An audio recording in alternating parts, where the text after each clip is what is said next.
Hi and welcome to my channel. I'm Simon and today I am back with my April book haul part 2 as live, because if you can see here I have a stack of parcels that I'm going to be opening from when I was away in Italy and then Northern Ireland. It's been a bit of a whirlwind couple of weeks, if I'm honest. I was on holiday and then suddenly in another country for work. 3 countries in 1 week I managed in the last week. Well done me. Now before I go to those though, I thought I would mention one gifted book. So I'm doing it in kind of reverse order because normally I do books from publishers first and then any books that I've been sent as a gift or any books that I bought myself. However, I'm going to do it with the gift first, and the gift that I got, and I have mentioned this on the channel, so a huge thanks to Jenny who sent me this. Apparently it took a while to be dispatched, hence why I bought myself it first, but it just means I can do a giveaway or something, because I'm planning on possibly doing a video on a Quakey Ameze. This is their poetry collection, content warning, everything. They've become one of my absolute favourite authors over the last couple of years, and yeah, I'm really excited to read this. I haven't yet, but I'm sure I will be in May, because, well, you'll have seen actually that in May I am doing Must Read May, where not only am I only reading books that I really want to read and must read at that moment when I finish one and go to the next, but also, and I'm actually hoping one of them's in here, but also I'm going to be sort of challenge myself to read and must read more rather than, well, that doesn't make any sense, but I'm challenging myself to spend more time reading than I do and holding myself a little bit accountable and trying to get off social media more. Must read, must not be on social media all the time. So there's that. Now, books that I bought myself, they're all in this. Gorgeous, honestly. If you could feel this, it's so soft and lovely. It's recycled cotton. This is from Open Door Bookshop in Rome, where I was the weekend before last, as this goes live, because I'm recording it on May the 1st. And I bought quite a few books in Rome. Well, I bought 4. That's not masses actually for me, but I thought I would share them. I'm going to be doing a tour guide of the bookshops of Rome that I managed to get to for Sky Arts Book Club Extra. So if you're not in the Sky Arts Book Club Facebook group, where I do an extra show every week for bookish delight and other bookish shenanigans, then do get to it. It's always linked down below.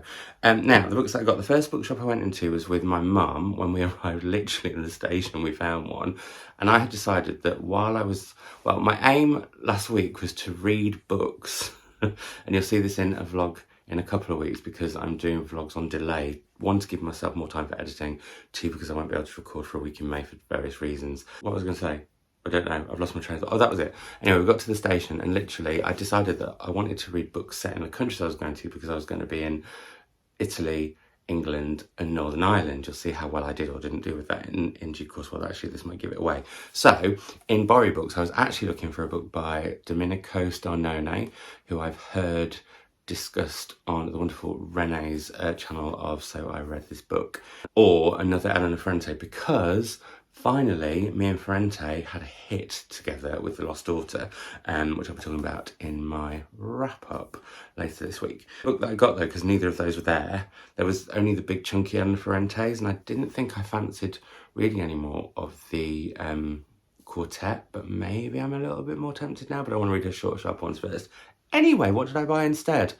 I bought Sasha Naspini's Knees, and this just sounded so bonkers. It's about a woman who is widowed, and I can't remember how long she's been married for. Is it like 50 years, or maybe yeah, she's lost her husband of 50 years, and she doesn't seem to be touched by it in any way, and what she actually ends up doing is bringing in a chicken, that her favourite chicken, and letting it live with her, and she realises that she has much better company with that chicken than she ever did her husband, but then her chicken falls sick, and so in order to try and rescue it, she has to get in touch with other people around her, and then secrets are apparently revealed over one single phone call. What follows is a phone call that brings forth shocking secrets, revealing still open wounds, painful new understanding, hilarity and heartbreaking nostalgia. Goodness me. So we have that one. Then I was in, oh my goodness, I've forgotten what it's called. I can see it. It was my favourite bookshop. I didn't get a bag from it because did I keep the receipt? Otherwise Books. I absolutely fell in love with it. It's predominantly stocked with English books. It's an indie, and it's just goes down. It's just so beautifully done. It's gorgeous, and I managed to find this, which is First Execution by Domenico Starnoni. And I was so chuffed because not only, I was like, it wasn't the one that I wanted because I wanted Ties, or what was the other one that people have said is really good? Not Trick, there's another one. But I either wanted Ties or the other one that's title I can't remember. But this was the only one left. And imagine my surprise. Signed. What a find. So yeah, I've already read that one, but I'm saying nothing more about that now. And then it was in La Feltrini, I think it's called, La Feltrinelli, which is like a bigger chain, I guess, in Rome, that I picked up Troubling Love by Anna Ferrante. As I mentioned, I found a real love, troubling love. Actually, it was a bit of a troubling love. I've had it, maybe that sums up me and Anna Ferrante's relationship. It's been a troubling love. It didn't start off too well. I was a bit ambivalent about my brilliant friend and my ambivalent friend, and I really didn't like The Lying Out Life of Adults, but I really love The Lost Daughter, and I feel like this is going to be more in that ilk, so I'm hoping that I'm going to really love it. And then in the aforementioned open book, although I went to several other bookshops, as you'll see once that Rome bookshop vlog goes live, but in Open Door, which is a bookshop for secondhand books, they've got a huge English selection. I picked up this, which is Susan Hill's A Question of Identity, which I only just finished this morning. I've had a really slow week reading wise, but when you see the vlog of the last week, you'll understand why, because as I've said, hinted at, it was quite busy going to lots of different countries. So anyway, yeah, that was the other book that I picked up because it's the latest in the series, and I wanted to read it because the plan was to read it while I was in England because I thought I'd whiz through it. Maybe I didn't so much, but we'll talk about all of that at a different point. So there are all the books that I was gifted all but myself. Now let's get on to opening these parcels. And I've realised I should have put them all upside down because I shouldn't really be showing my address to the internet, because it'd be lovely to have it all around, but I'd run out of tea and biscuits very quickly. So what's in here? This is a book called Ravensmith's Men.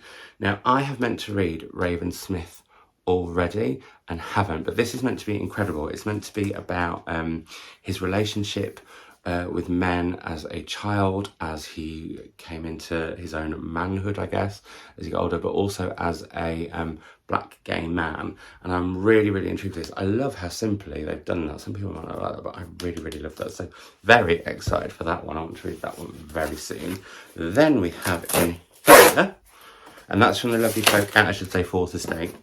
Then in here I have from Anne-Marie at Serpent's Tales, Teen Couple Have Fun Outdoors by Aravind Jayan. This is out in July, and it says it's a day of triumph for Appa and Amma, who have driven home a shiny new Honda Civic to show off to their neighbours in Blue Hills housing colony. Breathe, Simon. But their eldest son, Srinath, is behaving strangely, and it soon becomes clear why. A secretly filmed video of him and his girlfriend Anita has been posted on a porn site, and nearly everyone they know has seen it.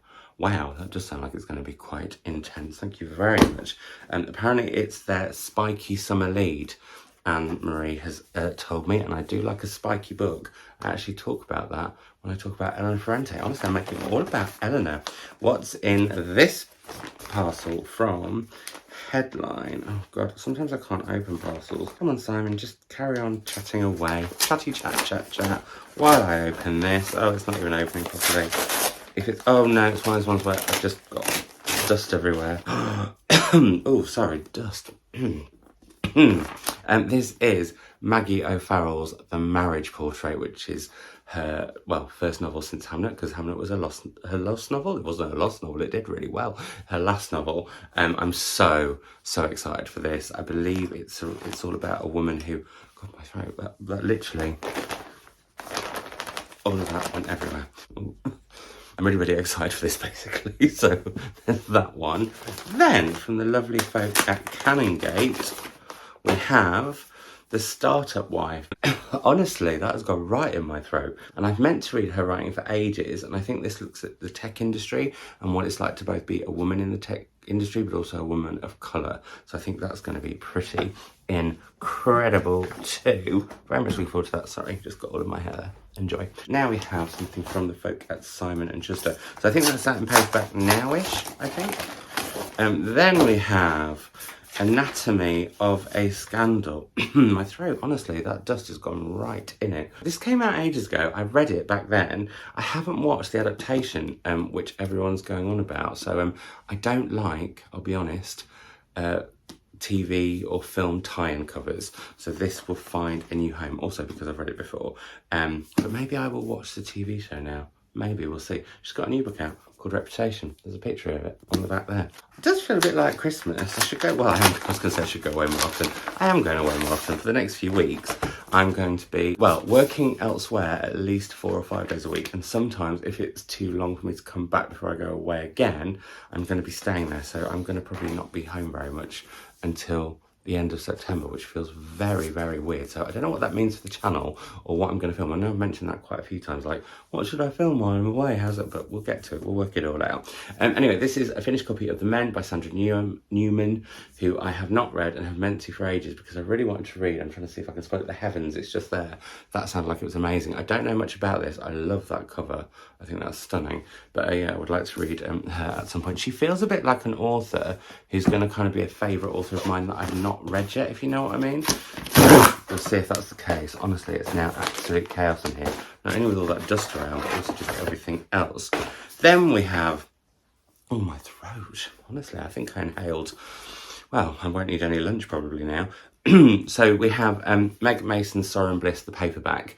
This is one of the Women's Prize now shortlisted books, but one of the Women's Prize longlisted books that I hadn't got around to finishing before I did my video with my mother where we went through our thoughts, but I thought that this would be on the shortlist, and it is, and I'm going to read it very soon because I think at some point I would like to do a vlog where I read. I don't know if I'm going to reread. I feel like it's too early for me to reread Elif Shafak's The Island of Missing Trees. Oh, sorry, I feel like I've read that recently enough that I don't need to reread it, and also you all know how much I love that book. But Ruth Zeki I might reread. And also I've recently read The Bread the Devil Need. So I might just do a video where I try and finish off the sentence and sort of maybe go back and start again. Ruth Zeki's, I'm looking at them, I'm looking through you and straight to the bookshelves, which is actually behind you and you don't know. And then reading, yeah, do I read 4 of them? I could read 4 of them in a reading vlog. Anyway, Sorrow and Bliss has arrived. It's out in paperback now. So there you go. Oh, just throwing that on the floor very dreadfully. What's in here? What's in this parcel? So in here, oh, this looks like it was, oh, it's a birthday gift that I didn't realise was a birthday gift. This is from Linda, and if I'd known it was a gift, I would have talked about it when I talked about content warning. But what is in here? Oh no, I've got it stuck in the bag. I've got it stuck in the bag. No, I haven't. Oh, this is Alec by William DeCanzio, and this, I can't remember if this is a prequel or a sequel to Morris. But it's certainly inspired by it. Yeah, Inspired by Morris presents the story of Alex Scudder, the gamekeeper with whom Morris Hall falls in love with. I have never read Morris, and I thought what might be quite fun to do, my kind of fun, is to read Morris and then read this. I really love the simplicity of that cover. So that might be something I can do. Maybe, do you want to join in with me? If you can get copies of it, let me know. Now this looks like a similar parcel to that, but oh God, it's another gift. Wow, okay, let's see what's in this one. Make sure that I keep my notes with my gifts. As it were, what was going on? I can't speak. Oh, this is one that I'm really excited for too. Now this, I don't know if it's come with who it's from. Hang on 1 second, caller. Not in that one. Oh, this is why I normally pre-record. So I don't know who this one is from. Oh no, I do, it's here. May has sent me this. Thank you very much, May. This is a book that I saw Noelle talking about recently and sounded amazing. It's called Is It Wood, Is It Stone by Gabriella Burnham. It's a book that she was thinking about reading and she just really sold me it. And so, yeah, I think this is going to be a really fab book. And as I'm doing this must-read May, I'm just going to be like, if I decide to read that by whim, I will. There we go. There's that. So, next parcel is...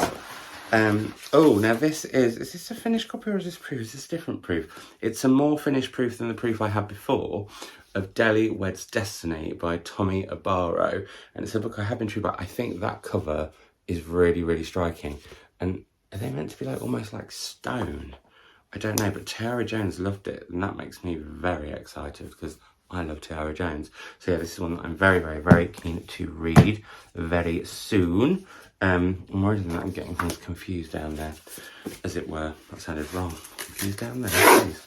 Please, don't be dirty. Don't be dirty. This is Solo Dance by Lil Katomi, which was winner of the Gunzo New Writers Prize for Excellence. I've never heard of that prize before. It's an important queer voice from East Asia's millennial generation. That sounds amazing. I also really love the size of that font. I can probably whiz through that. I'm very much excited for that one already. What do we have in here? We have... Oh, God's Children Are Broken Things by Arinze Ifeakandu. Never heard of this. It says, these quietly transgressive stories are the work of a brilliant new talent. Damon Galgut said that about it. It's clear from this book that a serious literary talent has emerged. Com Toybin has said this. Now, are they a queer author? Because there's all queer authors quoted on the back, but I don't know if that is the case. I can't tell. But it says, in the stunning debut from one of Nigeria's most promising young writers, the stakes of love meet a society in flux. A man revisits the university campus where he lost his first love, aware now of what he couldn't understand then.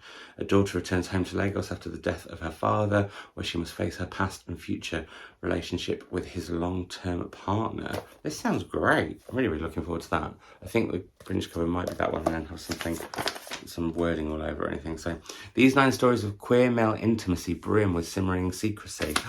I thought it might be queer from the quotes on the back. That's 2 great queer-sounding books from elsewhere in the world. I really like the look of. Scattered All Over the Earth by Yoko Tawada. Now, what have they written before? Oh, The Lost Children of Tokyo, which I haven't read. I felt like maybe I had, but I definitely haven't. This is set in... Japan has vanished, and Hiruko thinks she might be the last Japanese person left.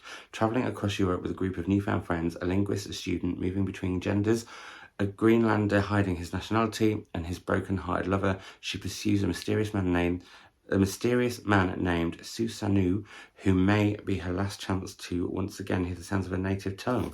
That sounds really, really interesting too. What a corking selection of those books I've got. I've not pulled a face at any of them, and they're, I would say, predominantly unsolicited. So there we go. Now here we have, now I have meant to read this author's first novel, and I haven't, and I feel very silly about it because I thought it was a very me-sounding book, which was The Long, Long Afternoon, which is about a man who goes home and his wife has disappeared. There's blood on the floor. What's happened to her? This is out in August, and this is Inga's next novel, This Wild, Wild Country. And it's about 3 women, an isolated town, a decades-old mystery set in 1933 and 1970. I do love a timeline that does that. Alternates. That's my sign for alternating. There we go. And then we have penultimately... And they said penultimately, last but not least. That's not correct. I said I hadn't pulled a face so far in this video, and now I have. I've got Elif Bataman's Either/Or, and the reason I do that is because I really didn't like The Idiot, but maybe I could give her another try and see. I don't know, will this be better than the first one for me that I didn't really enjoy? We'll see, we can hope. And then in here we have, oh gosh. Oh Lord, oh goodness, what's in here? Oh, I think I might know what this is actually, because this is something that I asked for. And we have, speaking of the Women's Prize shortlist and me doing a video on it, the lovely folk at Penguin Doubleday have sent me the paperback of Great Circle, because that's way easier to cart about on trains and stuff over the coming weeks when I'm travelling here, there and everywhere. And also, and I think this is a gorgeous cover, You Have a Friend in 10A, short stories by Maggie Shipstead. I have read Maggie Shipstead before. I can't remember actually whether it was Astonish Me or Seating Arrangements, but I definitely read it before, and I know that I enjoyed it. I just don't really remember it, but I have a feeling that maybe I need to head back to them then. But those 2 have arrived. So that is everything that arrived in April now. I did a book haul part 1 before I went away. I have got more into the swing of just doing one every month, but I split it up. In fact, that's not true. Is it, Simon? That's an absolute fib because you did 2 in March. What are you talking about? Absolute nonsense, as always. So there we go. Let me know if you have read any of these and your thoughts on them, though. If you didn't like them, do please hold fire on telling me that until after I've read them, and then we can have a discussion about what you loved, what you didn't love, and what I loved and what I didn't love, and all those things. And it's really, really great, because what I do love about books, not only the fact that they're amazing, they make me escape from the world, what I also love is the way we can read books so differently and have such debates. And I do find it odd when people almost like want to sort of pointedly say on social media, I didn't like that book that you loved. I'm just like, just tell me you didn't like it, that's fine. But don't tell me, actually, that's not fine in these videos, because I'm excited about all of these, and yeah, I'll be back with another video on Friday, and then from Sunday, hopefully I'm going to get back into my Sunday, Tuesday, Thursday, Sunday, Tuesday, Thursday routine, because I like a routine. I'm going to need one even more over the next 5 months when I'm barely at home. So there we go. That's that. I've waffled on for ages. I will see you in another video, very well said, on Friday. Bye.